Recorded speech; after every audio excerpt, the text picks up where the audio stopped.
పుల్ల పుల్లగా తీయగా ఉండే ఈ పైనాపిల్ జ్యూస్ని అచ్చం జ్యూస్ షాప్ స్టైల్లోని ఎలా తయారు చేయాలో ఇంట్లోనే ఈజీగా చూపించబోతున్నానండి. టేస్ట్ మాత్రం సూపర్గా ఉంటుంది. మరి ఎలా తయారు చేయాలో చూద్దాం. ముందుగా ఇలాగ పైనాపిల్ తీసుకోవాలి. పైన ఉన్న ఈ తోలంతా కూడా తీసేసుకోవాలండి. ఇలా సైడ్ చేసి కట్ చేసిన తర్వాత ఇలాగ చిన్న చిన్న ముక్కలుగా కట్ చేసుకొని ఒక మిక్సీ జార్లోనే యాడ్ చేసుకోవాలి.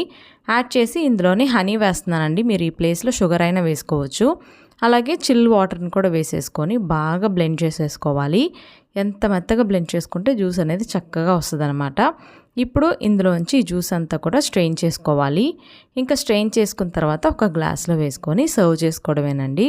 చూసారు కదా, చాలా సింపుల్ చేసుకోవడం. ఇప్పుడు చిన్న చిన్న ముక్కలు ఒక పైనాపిల్ ముక్కల్ని ఇలా వేసుకోవాలి.